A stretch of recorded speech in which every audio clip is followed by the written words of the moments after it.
வணக்கம். புதுச்சேரி பகுதியை சேர்ந்த அபிஷேகப்பாக்கத்தில் அமைந்துள்ள சுகாதார மையம் சார்பாக பருவநிலை மாற்றத்தின் காரணமாக கொசு தொல்லை அதிகமாக இருப்பதால் டெங்கு காய்ச்சல் பரவாமல் இருப்பதற்காக மருந்து தெளிக்கப்பட்டது.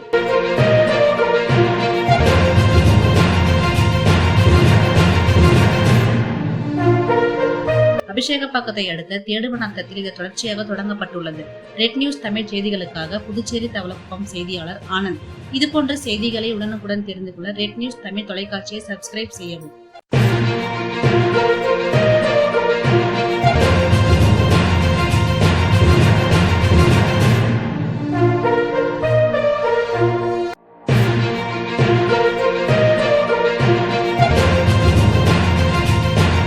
அபிஷேகப்பாக்கம் பிரைமரி ஹெல்த் சென்டர் மூலமாக தேடூர் ரத்தத்தில் டெங்கு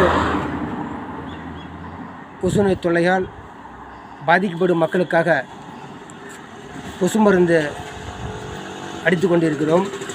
இது வரும் டெங்கு விழிப்புணர்வுக்காக இந்த கொசு மருந்தை வீதியாக தண்ணி தேங்கும் இடத்தில் ஆரம்ப சுகாதார நிலையம் அபிஷேக சென்டர் மூலம் நாங்கள் இந்த கொசு மருந்தை மக்கள் பணிக்காக செய்து கொண்டிருக்கிறோம். ரெட் நியூஸ் தமிழ் செய்திகளுக்காக புதுச்சேரி தவளக்குப்பம் செய்தியாளர் ஆனந்த். இதுபோன்ற செய்திகளை உடனுக்குடன் தெரிந்து கொள்ள ரெட் நியூஸ் தமிழ் தொலைக்காட்சியை சப்ஸ்கிரைப் செய்யவும்.